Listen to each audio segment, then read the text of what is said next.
so new week, new video. So this is going to be exciting, fun week for me anyway, because we're going to start putting things back in here. So the first thing we're going to take care of is this horrible lighting. So I ripped the original light down just so I could paint the wall behind it and everything, and that's when we discovered this electrical faux pas. And then I had to swap out the light. So I found something to fix that. So I think we're going to do that first. That way I have better lighting here for everything else, because trying to paint in here with this horrible lighting was tough. So we'll get better lighting in here. After we get that installed, I'll kind of show you what I went with, because it's different than what I picked so originally. But I think it's got some really good things about it that I like, and I'll show that to you once we get it installed. So let's do that first, get the light working, and then we'll work on getting that cabinet installed. And then from there, then we start working on getting the trim in here. So those are the three things I kind of want to focus on first. So light first, let's go to there. Okay, I just wanted to show you a quick update of kind of steps that I'm doing in this light fixture. So that box was way off from where we needed it to be. We needed it to be centered over there, but this is what the other electrician did. He just, bashed in the wall and ran the wires to the center of the fixture. So this one mounts, we got it all leveled with the torpedo level up there. It has 4 mounting holes. This happened to be a stud because it's right next to the box, so I just put the screws right in the stud. Those ones over there had the plastic anchors, so you just drill a hole and throw the anchor in there. You put the bracket up there, level it, mark the holes with a pencil, take the bracket down, put the screws in where you need them, and then mount the bracket. So that is where we're right now. So that is mounted. We just need to do the electrical connections for the center there, and then hang the fixture, and it should be good to go. And then I'll show you kind of why I chose this one. Okay, so we got her installed. If you notice, it's a much more modern fixture than what I was going to put in there, more traditional. And I'll kind of show you what I took out, what I was going to put in, and kind of the box of what this is. And the main reason I went with this one was in stock. So I was able to buy it today, so I was able to put it up today. Found some other ones I liked online, but it would take a week to get here, and I wanted the light in first before I did all the trim and everything, because, like I said, painting was a bit of a pain. So that was in stock. I could get it today and put it in, which it is in now. So made up the wire connections, and then the install is really simple. I mean, once you get to the putting in light fixtures, that part's pretty easy. It's rinse and repeat. So I showed you the bracket that it went on, and then the rest went really well. So the other big thing that I liked about this, especially while I was doing construction, is this, you can adjust the settings on because it's an LED. So it's on the lowest setting right now, but while I'm working in here, because I really want the light, I'm going to turn it up to the sun. So we're going to crank it up to the sun.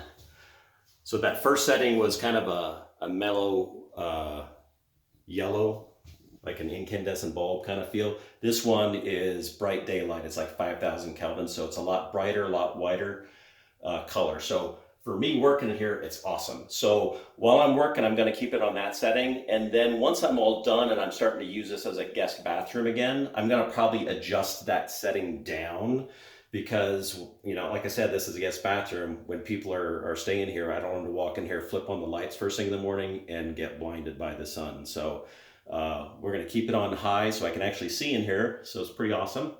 And then when we're ready to use it, we'll turn it down to a better setting. And it's an LED, so it should last quite a long time. The other thing too, light fixtures, if at some point, once I get the rest of the fixtures and stuff in here, and the sink and the faucet and all that kind of stuff, if I don't really like how that one looks, I can just swap it out for another fixture. So for now, it'll work. It's awesome. And we'll see how it blends with the rest of the stuff. So that is in. Let's work on the cabinet and get that, see what we need to do, get that installed. I think the floor is pretty level, but we need to do some shimming and stuff, and then we can go to trim. So. Okay, this is just a quick reminder of why we had to swap out our light. So this was the original light that was installed in there. Just wanted an upgrade. The color was wrong. I'm doing brushed nickel on everything, so wanted to change the layout to that. I have more traditional fixtures in my house, so I'm kind of standing in the dining room. So that's kind of the fixtures I have. I have another chandelier by the front door. So kind of round shade, glass shades, kind of traditional feel. So that's kind of what I went for when I got my new light fixture for the bathroom.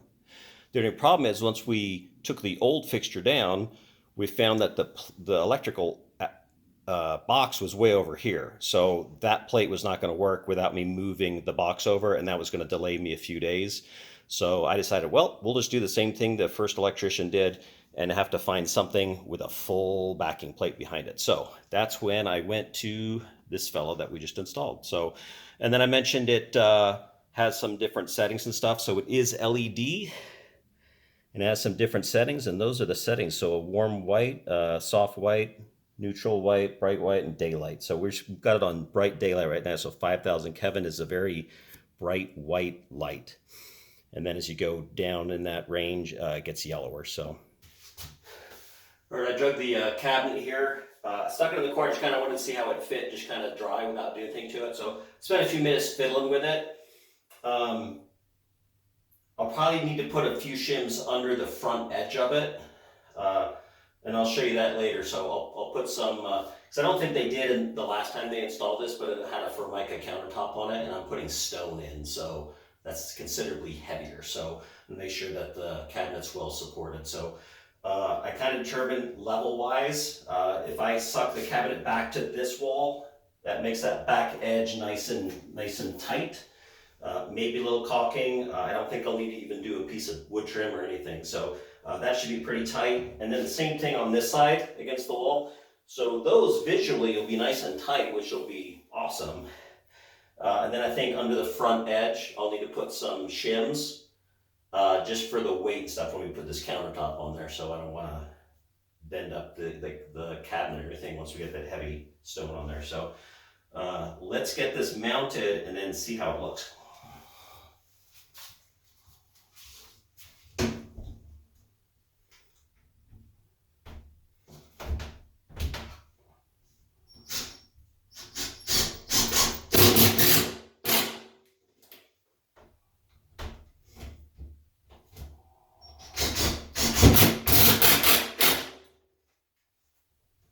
Using the same holes they did because I know there's a stud behind there because obviously they got it into a stud. So.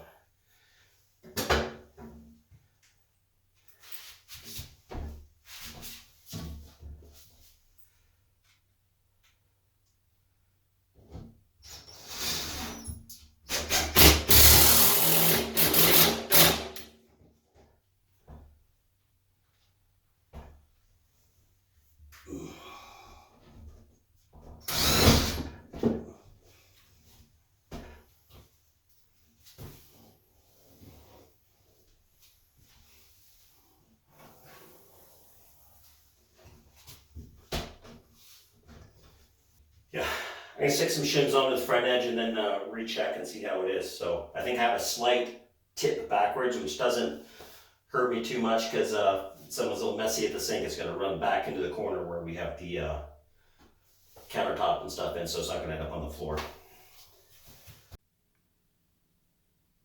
All right, I got it all installed. Got a couple shims for the back wall there and some down under the front base. To get it all stable and level, so we're in good shape. Remember, there's a painted valance that goes or toe kick that goes across the base of that. So we need to cut those shims down, and then I can install that toe kick. Then we'll see what else we need to do. It ended up being like it was before, super tight to the wall there. So I don't know I need to do anything there trim wise. And then same with the back wall. It's pretty tight there, so I don't think I need a piece of trim there. I might caulk them, but we'll see how that looks. You know, when I put the base trim in and stuff and caulk that, I might just beat up the edge there to clean it up, even though it looks pretty good.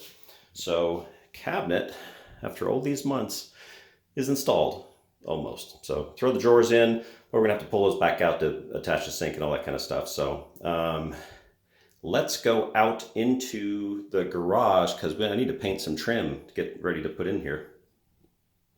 Okay, we're out in the garage. If you see behind me, I set up the trim that we're using for this project for the bathroom. I like pre-painting the trim just because it's easier to paint when I'm standing upright and just can use a roller and do the trim all the sides we need to, as opposed to install it and then either tape off or spend the afternoon on your hands and knees trying to paint the whole thing. So you get the base paint on this basically, and then all you're doing after you install it is, you know, little touch up where the nail holes are and maybe corners and stuff like that. So much easier to touch up later than paint the whole thing later. So we're gonna got a little laid out. We're gonna throw a coat of the white trim paint on there, and then we're gonna let it dry overnight. So we're gonna do that, and then it'll be done for the day. So that'll be nice. Early stop.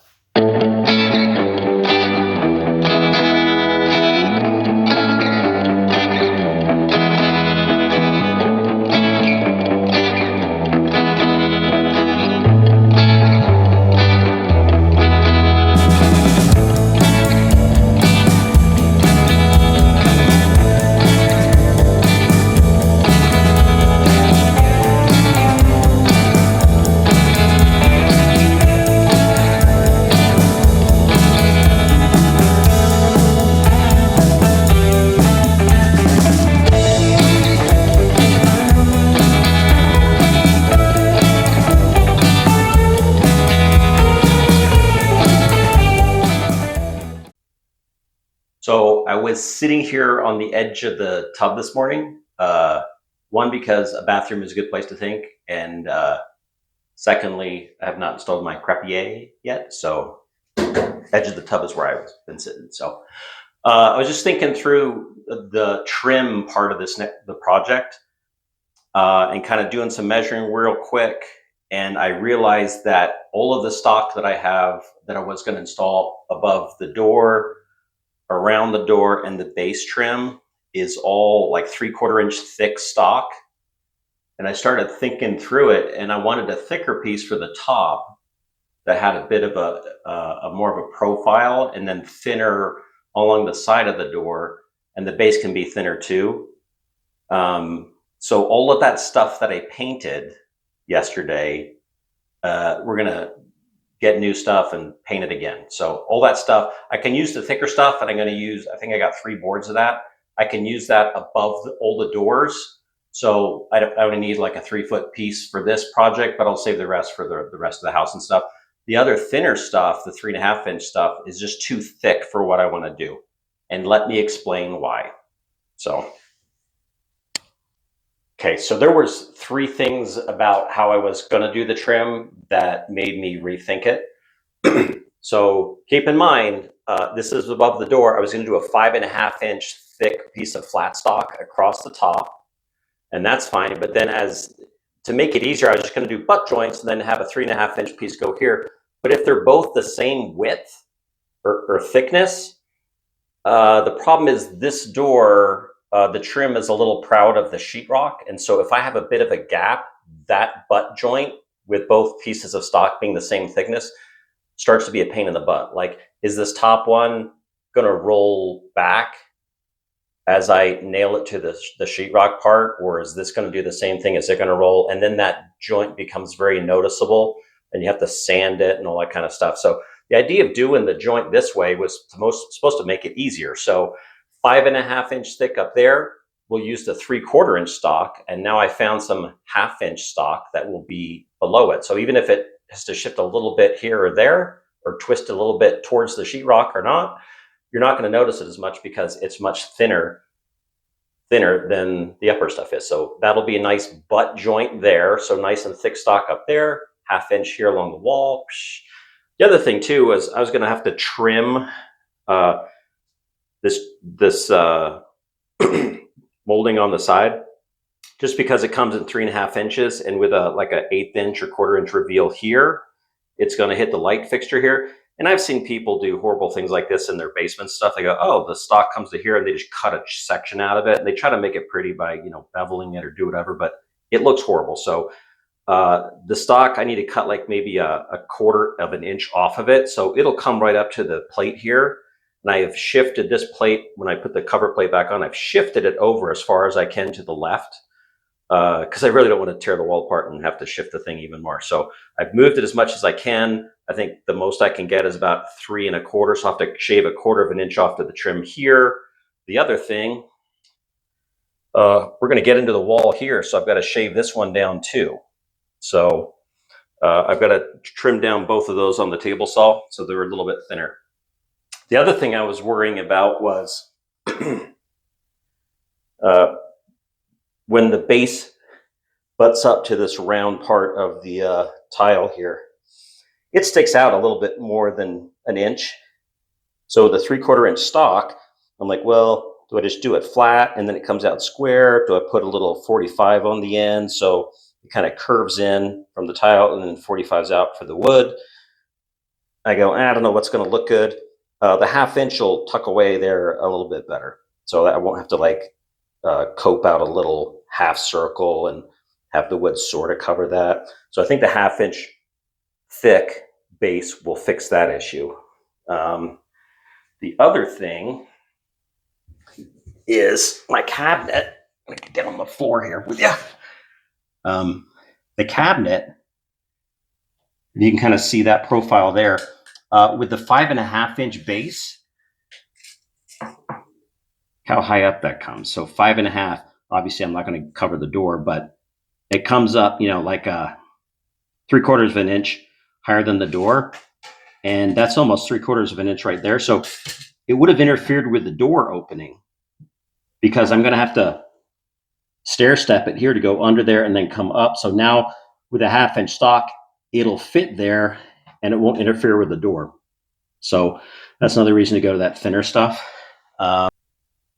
So the other reason for changing out some of the parts to the base and stuff, or changing the base altogether, was, remember, my pet peeve was I hate people using MDF in the bathroom because of the moisture. It just gets into it and it destroys it. So I go, I'll use the wood and stuff, which is why I got that 3/4 stock stuff in the first place, because it's all wood. So looking at my box stores and stuff, the thickness of the stuff I want going to a 1/2 inch, they just don't make it in wood, or it's a special order or something like that. So to move the project along, I can reuse the thicker, taller boards for above the door. I found 3.5 inch stuff, or I think it's 3.25 inch stuff that's MDF, so for the sides of the door. Because if I got water poured out of my door from my bathroom, I've got bigger problems. So I think I'm safe enough to do the MDF that you can get there. The other funny thing too is they got 3.5 inch base and they got 3.5 inch trim for the door. The only difference is both edges of the trim are kind of rounded over, where the base is square on the bottom. It's only kind of rounded over on the top, or eased edge on the top. But it's $4 difference per 8-foot piece. So I'm like, well, I got to trim both the things on my door in here. So I just got the cheaper stuff, and I'll cut a 1/4 inch off because I'm gonna have to cut that little curve off anyway. And then for the base, couldn't find any wood. I went to all these different stores. I pretty much wasted today looking for parts. So went to one of the box stores. Someone was really helpful. He showed me they have some 1/2 inch stuff. It's MDF, but the difference is it is wrapped in plastic. So it's got some kind of plastic coating on all 4 sides.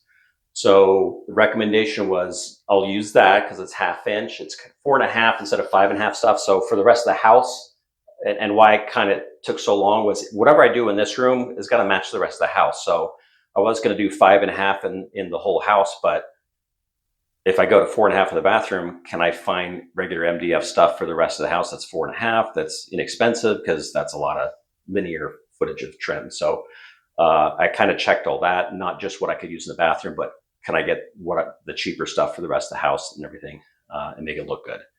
So that was a yes. So with the plastic coated 4.5 inch by 1/2 inch trim, 4 sides are coated, but whenever I make a cut, I'll have to seal up the ends, and I'm going to caulk the crap out of every, butt joint and everything else. So that should solve my issue with water getting in the MDF around the base. The downside is a 16-foot board of that was $80. So for something per foot, where if I just go MDF, a 20-foot piece is $20. So it is 4 times the price, but it's just for the bathroom. So not horrible. It's more of a, it's not horrible as projects go. And then I use the cheaper stuff in the rest of the house. So that's kind of where I am now. So picked up some other things, grabbed a cover for there, or sorry, a register for the floor, an escutcheon for our shut-off valve there on the floor.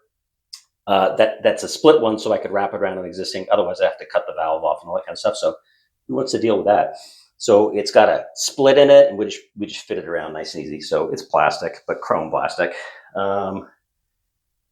And then when we do put the trim together, we're gonna have to figure out that base there, because we have this rounded edge here, not just square. So you got to do a fancy edge there. So I like to just do lap joints and not even do 45s and stuff in the corner when I'm doing this kind of trim, because the whole point is to make this easy. So just, put a piece in the back. Oh, the other thing too, if you're redoing trim and stuff in your bathroom and your toilet's pulled, put all the trim in first, because there's times where you don't have enough room to cut a piece of wood or trim that'll fit in there. And if your toilet's installed, there's no way to get it back there, because it won't fit between your cabinet and the wall and bend around to get along the back wall. And it won't, same thing with the tub. And you can't slide it down the back, because the toilet tank is usually right up against the wall. So keep that in mind if you're redoing trim. Is a full piece there is not going to fit unless you install it before your toilet's installed. Or you're going to have to just have a seam in the back of the toilet, and hopefully people won't notice that as much if it's right in the middle and the toilet hides most of it.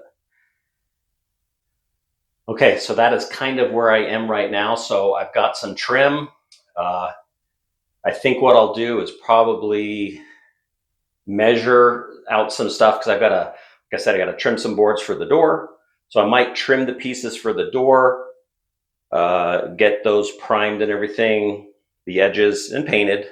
And then I'm gonna have to prime as I go for some of the space and everything, because it's gonna be trim, cut, trim, check, trim again, check. So especially that weird corner around the tub. So let's do some measuring, trimming, and then we're gonna repaint all that stuff. I'm not gonna have you watch me paint again, because I think I'll just keep that clip into the other stuff I'm painting. It's the same thing, but different boards. Good morning. So we painted the trim the other day, the new set of trim. So once I got that all figured out, so that's good to go. So I want to start putting that in. So it's all dried. Next morning, I pre-cut some stuff. Let me show you real quick. So where the header is going to go, I kind of made my reveal and I did a line. I ran a 6-foot level across here. And so the header will be level.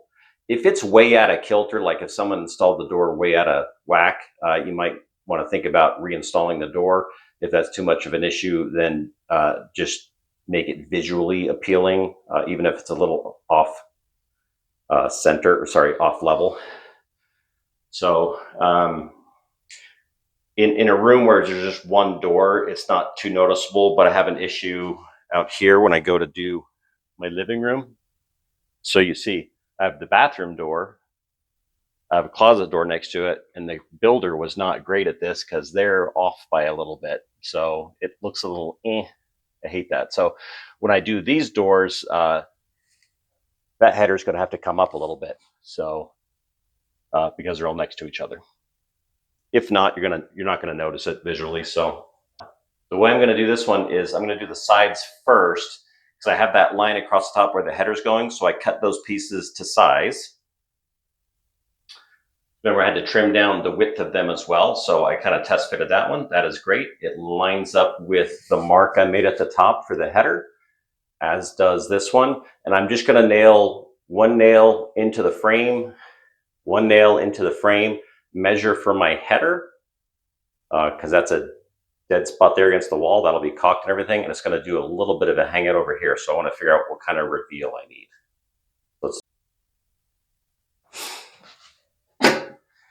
All right, so I got some 16 gauge 2-inch nails in here, so should be plenty. I already test fitted this one, so I like my reveal already.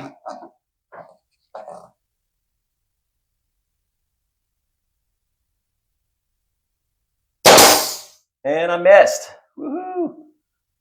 That got it. So it's going to do the one for now. Same with this over here. But remember, we got that light switch in the way, so I'm kind of putting it right up against the light switch as my reveal.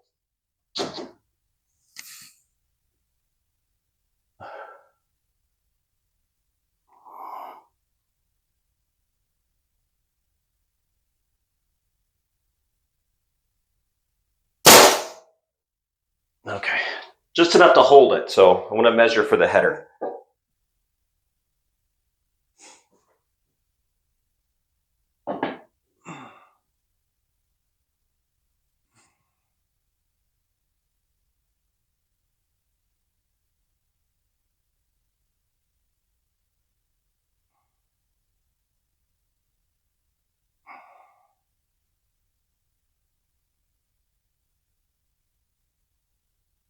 Just trying to figure out the reveal with this scrap piece. So ran into a really nice guy. Actually, the guy that helped me with the trim and stuff at the box store.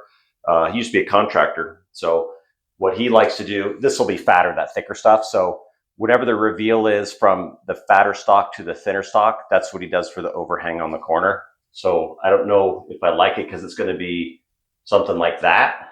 Obviously this is taller, but the reveal on the edge is going to be something like that. And I have a friend's house who hers is way out here, but her upper one is like a solid inch thick. So her overhang is like that. She's got a 45 on it. I don't really want to get that fancy.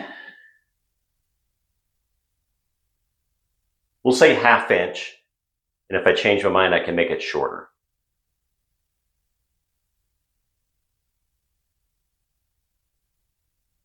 Three-quarters of an inch. And then I can make it shorter and sneak up on it. We'll do that.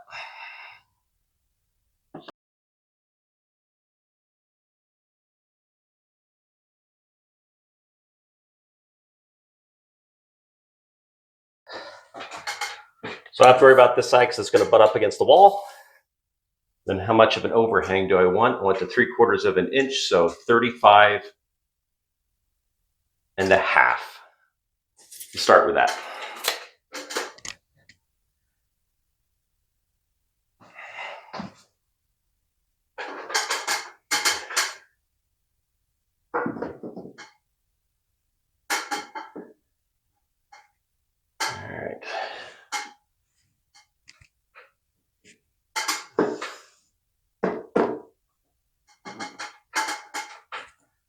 All right, 35 and a half. Do we like that? That'll stay. I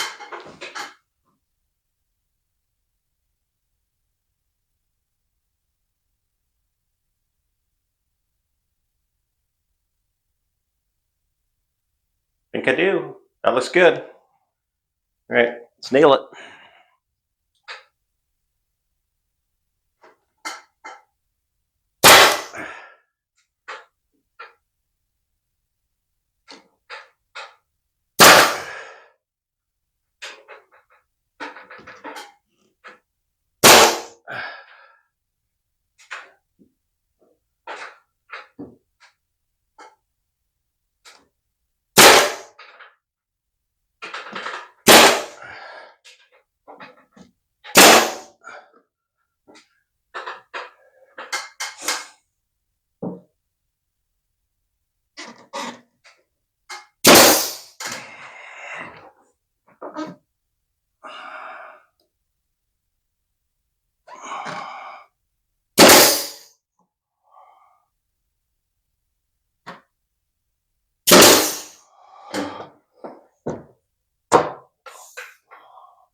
This one twisted a bit with the frame being proud of the sheetrock, so it's sticking out a bit far. So the header you don't notice as much. This one twisted to the side. So I'm going to put a shim behind that, peel it away a little bit, shim behind it so you don't notice it as much on this reveal. And then we'll have to caulk it on the back because this one is sticking away from the wall, so that'll be a pretty thick caulk joint. Other than that, we'll get working on the baseboards after this. Okay, before I work on the baseboards, I want to get this toe kick back in place. So I'm using the original toe kick cover. I just painted the color up, and there's a little trim piece here at the end, like a piece of shoe molding. It goes right here at the end. So let's get that in so I can do some measuring for the baseboards.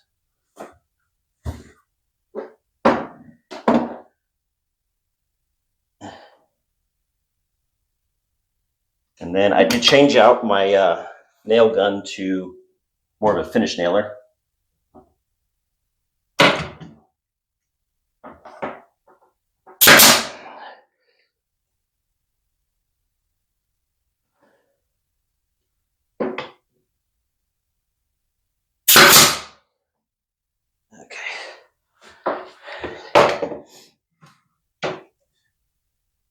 We're going to make it tight to that shoe molding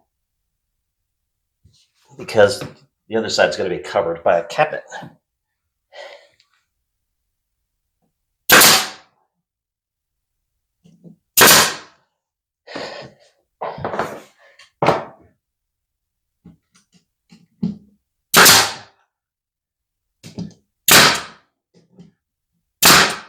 Yeah, it's like an 1/8 of an inch gap here, but it's under the cabinet between the wall and the toe kick. So that's going to be covered. You're not ever going to see that. So now I can measure for this wall.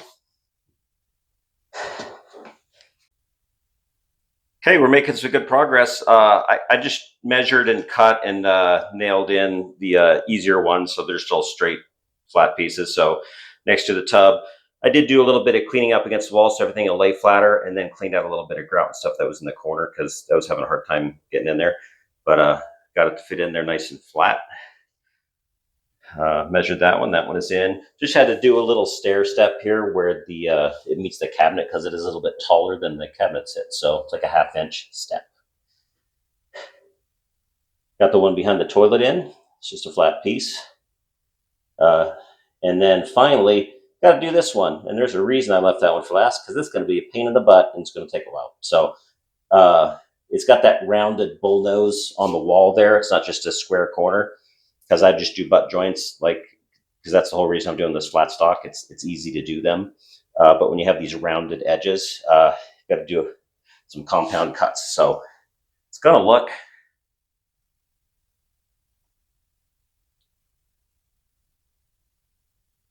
something like that, but I got to figure out the math and see how big that little piece in the middle is for my flat stuff. So I'm going to do some scratching my head and thinking, see what we come up with. Okay, I want to show you how I figured out this corner. So I've done these before, but I've kind of just guessed and fudged around and not, really taken enough time to figure it out properly. So the first thing you want to do is just make sure that, is this a 90? Is it slightly over 90, slightly under 90? So I have this gauge that I checked. It is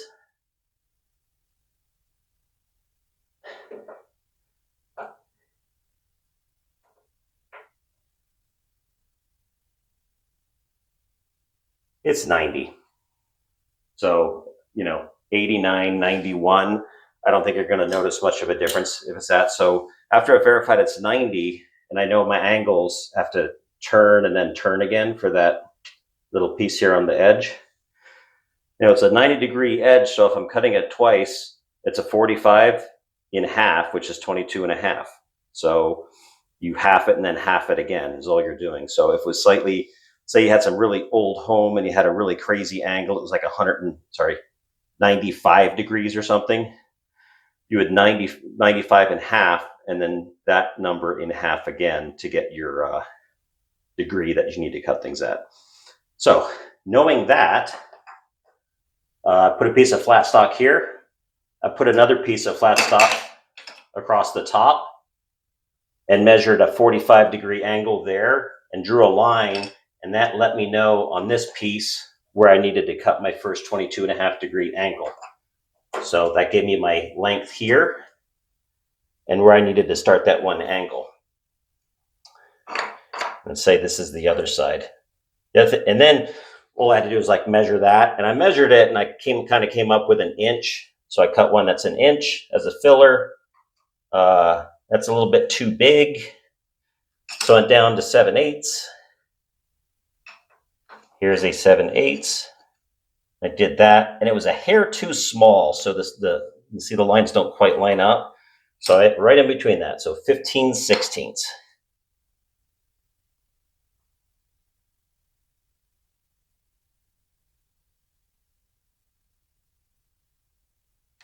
You see that that is pretty good. So I'm pretty happy with that. So we can caulk the edges and fill in that kind of the gap inside there. But that is what I came up with. So I'm going to keep that and these extra two little pieces for when I'm doing the rest of the house, because now I can figure out what size I need for that little filler piece. And the other stuff I can just, figure out doing that 45 line and where I need to cut that. So I think I got it figured out pretty good. So now I'm going to transfer that to the larger pieces and get that, well, glued together. I think I might glue this together in one piece and install it as one piece, because I really want this, since it's next to the tub, to be water resistant, waterproof as much as I can. So I'm going to glue that together, tack it together, and then install it as one piece, and then we're going to caulk around the whole thing. So let's get to that point. Okay, I'm going to glue this together so it's in one piece when I install it. So because I want these seams watertight, so I'm going to use Titebond 3. It's a waterproof interior exterior grade glue. So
very messy. I've not done this in a while.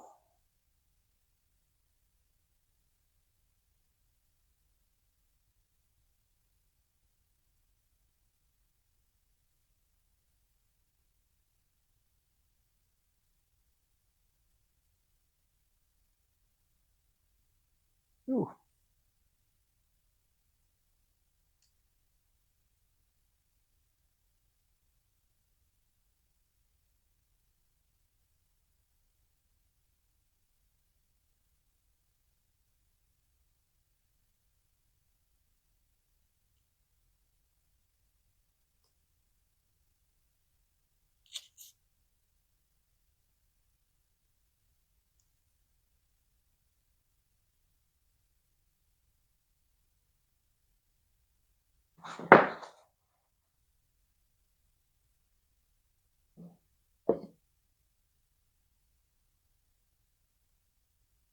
You woodworkers that do this all the time are probably going, what the crap is this guy doing? Making a mess. That's what I'm doing. But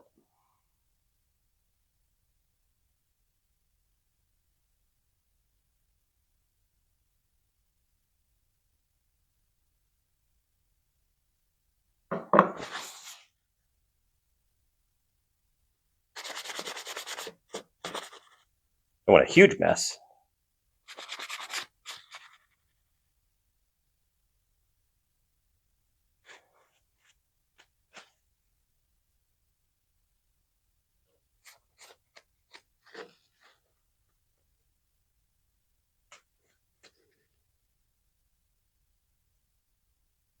Inside's a disaster, but you're not going to see that. Well, after this, you're not going to see that. Okay, that looks pretty good. So we'll let that dry overnight before I install that. Okay, we're getting to the end of another week, so let me show you where we are right now. So I was working on this yesterday, if you remember. So I got the joint all glued up. I primed the edges. It's wrapped in plastic. It is about as watertight as I can make it. So I think I've given it the best chance to survive in a moist or wet environment. So this is also one that goes right by where I'm standing. So that's where most of the water comes out of the tub and stuff, from what I've seen. If people are sloppy in there, but best chance of survival with that. So I'm gonna install this, patch the nail holes, caulk around all the trim. I got to clean up the mess in the tub from all the grout and the dirt and all that kind of stuff's been going on for the last few months. Um, I'm not going to have you watch any of that because that sounds really boring. So patch holes and caulk and all that kind of stuff. So next time you see this bathroom, I'll show you the trim and how that all turned out and everything. So pretty excited about what we got done this week.